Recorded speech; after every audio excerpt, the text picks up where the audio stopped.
So, you've been doing some camping, maybe some overlanding, and you want to run a fridge, or maybe you want to power some camp lights, or maybe you just want to be able to charge your phone, and you want the responsibility for that power to be separate from your starter battery. Today, I'm going to be talking about a custom-built battery box system that I put together for my Tacoma to take out on our camping trips. Stay tuned.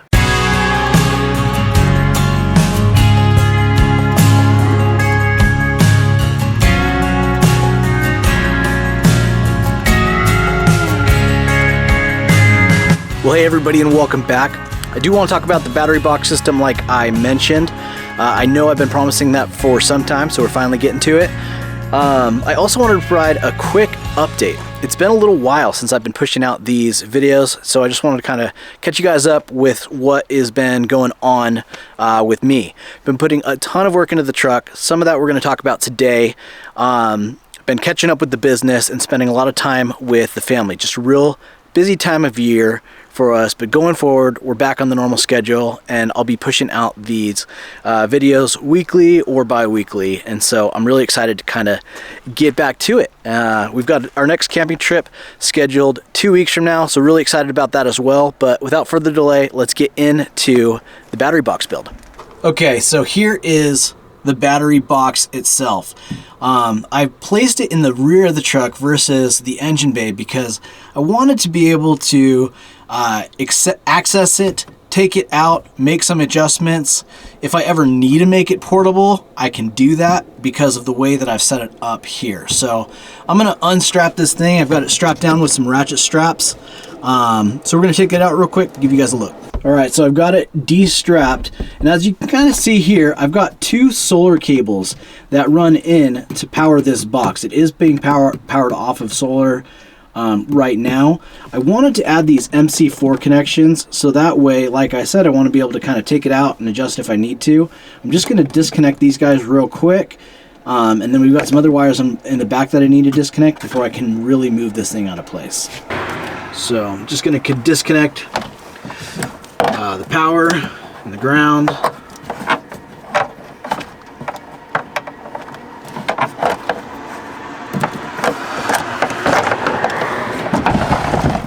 Now in the back here, I've actually got several male and female disconnects, both for power and ground.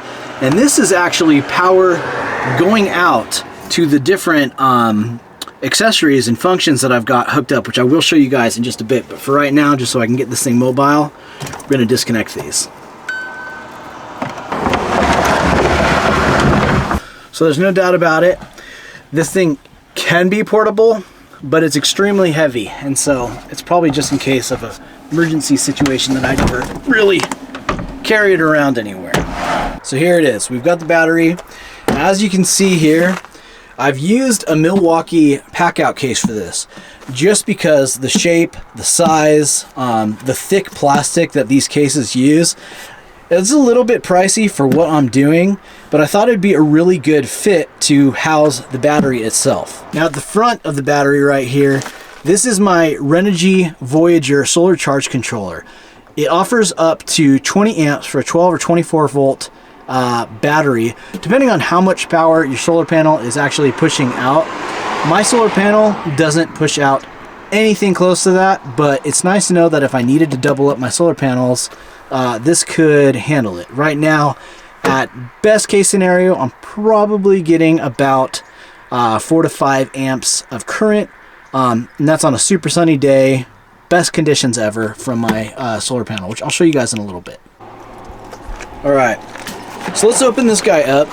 Inside, I've got a Renogy 100 amp hour AGM gel battery.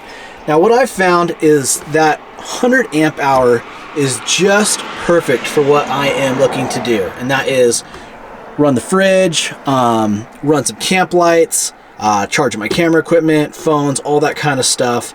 This thing will get the job done as long as power is kind of replenishing it, which we'll kind of get into in a little bit while we're out camping. Now what you see here is a fuse box here on top, and this is really where all the power distribution really happens.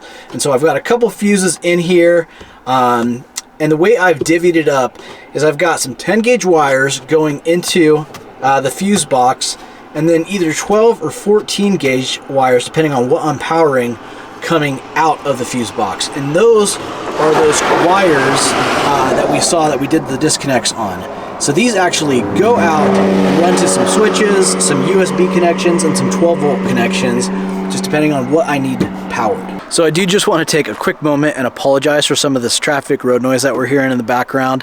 Where I normally shoot my videos is off limits today, and so this is just going to have to be part of it for today. If you are liking the video so far, give me a thumbs up. I'd really appreciate it. Okay, so another note that I want to make about the choice of this box, as you can kind of see here, there's some extra room, which I thought was kind of important just because I was going to build this as I go along. And you know, I don't put this video out here so that everybody copies this exact build. If you want to, I mean, by all means, feel free. But everybody's use case is totally different, and I didn't really quite know what my needs were going to be at the time and how far I was going to want to take this. And so just some extra room on the sides I thought would be a good idea for some extra cabling if I need it. Turns out the way I've done it, you can kind of see I've just cut some holes in the box here. I don't need this entirely weather sealed because it is stored inside a camper shell. And so, you know, obviously this is not waterproof, but there shouldn't really be any water getting inside it or too much dust getting inside of it, just given the nature of where it's housed. Okay, and another note on how the battery is sitting inside this thing, I actually use some industrial Velcro strips just because obviously you don't want too much movement when it comes to electrical. And I put 3 industrial Velcro strips on the bottom of the battery, attaching it to the battery box itself. That way it's not moving around too much. And so far, from what I can tell, even going off-road and stuff, this thing it's not going anywhere. Now obviously it's important to make sure I ratchet strap this thing down because with the weight of the battery, it could definitely move around in the camper shell quite a bit. But as far as inside the battery box is concerned, I haven't seen any movement at all, and every single time I've had to take this battery out of the box, it's been quite a hassle. That industrial Velcro is really strong. Also along that note, just so you guys know, I will take some time and put together a list of all the items that I use for this build. A lot of them were ordered online, and a lot of them I just picked up at my local Home Depot, but regardless, I'll let you guys know where I got everything. So if you guys want to go off that list, you can. Now, also a side note on that, any links that I put in the video description are affiliate links, and if you do choose to use or pick up any of this stuff, if you do use those links, it will help out the channel. So if you do that, I greatly appreciate it, but obviously feel free to do whatever works out for you, as many of you may not go with this exact setup. So that about does it for really the guts of this thing. Now, a lot of battery box builds that maybe you've seen previously, you actually have like the USB outlets or whatever power distribution coming out of the box, which I think could be really, really great for somebody who's really looking for like a purely portable type thing. Because that way you can pick it up, you can, I don't know, move it around at camp, and you can bring it to wherever you are. I thought about doing that initially, but with how heavy this thing is, I really decided against it and decided that I wanted to have maybe a little bit more of a treat this more permanent, though I said I can move this around. It really, for the most part, is going to stay in its home back in the back of the pickup bed. So I did decide against that. The distribution of the power, I'm going to show you guys in a second here, but it comes to the back of my deck drawer system. So I'm going to get this thing rehooked up so I can kind of show you the actual distribution of how I use this and what it's all hooked up to.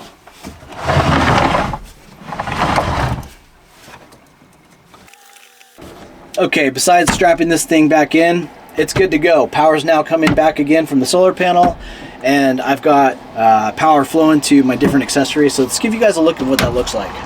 Okay, so if you've gotten this far and you're thinking, dude, I don't got a camper shell, I don't got a deck drawer system, I'm not sure the setup is going to work for me. And it can. It doesn't need to be exactly how I've done it. You also don't even need to put this in the bed of the truck. Now the battery my battery is a bit large to do this, but you could probably also fit it behind the seats. If you got a double cab like me, the seats that fold up, if you had a smaller battery, you could probably do that. You can do a dual battery system in the engine bay. And you can also get something a little bit more, I've seen some guys do a little bit more water sealed and still have it in the bed of your truck if you've got like a bed rack or something like that, or even if you just have a tonneau cover, something like that. So there is still plenty of different options for you out there. If you don't have the same exact setup that I do, you just got to be a little bit more creative, but I'm hoping that this provides a little bit of information, insight to point you in the right direction. So without further delay, let's get back into the power distribution aspect of things. So this is where all the power actually comes to. So I showed you those 6 wires that were in the back of the battery that we disconnected. All those run here. A pair of them powers these light switches here. A pair of them powers these 2 USB ports right here. And a pair powers these 2 12-volt outlets.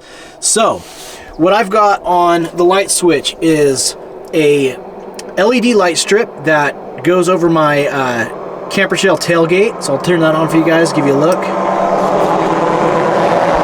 That is this guy right here. Now it's still bright outside, so it's a little hard to see it, but this thing is incredibly bright. I'll probably do a video on that thing in the future. And then I've got camp lights on each side of my truck, these Diode Dynamics floodlights. So I've got 2 on each side. And these really just do a great job at lighting up camp on a dark night. Now these 2 below it are just these amber backlight settings, which are pretty good for just having, if late at night you're not wanting to make a whole lot of light and just have some kind of background, maybe by the campfire type lighting. Those things are great. Now I've got 2 12-volt outlets just because I've got an adapter to make this an additional USB outlet if I need to, an additional 2 USB outlets. But there's going to be some trips where I need to run 2 fridges, and so that is why I've got 2 of those. And then I've just got 4 basically USB outlets that can charge my camera equipment or my cell phone. Real quick, I want to touch on where the power to power this battery is coming from. So as I said, we've got these 2 solar cables. Now these actually go down into the little cubby that's on the side of the truck bed. You can kind of see that one just straight across the way. And it comes out, I've got it cable tied and some cable connections. So it comes and it's underneath the wheel well right here. And then it comes out the side in between here, between the bed and the cab, and it comes up to the top. Now there's another MC4 connection right here, so if I need to disconnect the solar panel, I can do that with these tabs right here, and it just goes up to the top of the roof. And up here I've got my solar panel. Now this is a flexible solar panel made by Top Solar, and this thing is pretty good. Right now during winter I've been getting around 1.5 to 2 amps of power, amp hours of power at a time. In the summer it was a lot more, but I also think in between me putting on this roof rack, I might have damaged the solar panel, and so I don't think it's as efficient as it could be. So just kind of keep that in mind. I think the reason why it's putting out so little power right now is because of me. So the solar panel does a pretty good job at maintaining the battery power. I can run my fridge for usually about a week before I need to disconnect the fridge and let the battery recharge. I don't want to let my battery dip below 12 volts, so I've got a cutoff in each one of the fridges that if the battery starts to get that low, the fridge will turn off. And so with that being said, I'm going to need a little bit more power than just the solar panel. So that's where this DC to DC battery charger comes in. Now I just got this and I haven't installed it yet, but this will basically allow me to charge my auxiliary battery from my starting battery, and also keeping them separated, so that way when my batteries are hooked up together, this thing will know when my truck is on or my truck is not on, and so it will not drain my starting battery, but while I'm driving, it will allow that battery to charge. And so I'll give an update for you guys once I get this thing all set up, but this is a really important part of the battery setup. So the dual battery system really adds a whole new layer of convenience, especially with the ability to run a fridge, which I will be talking about this fridge in the next video. I'm a real beginner when it comes to all things electrical, and this is a pretty in-depth project for me. So if you've got any questions about anything I covered today in the video, let me know in the comments below. I'll do my best to answer all those questions to the best of my ability. If you like the video, please give me a thumbs up and subscribe if you want to hang out again. With that being said, guys, thanks for watching, and I hope to see you out there.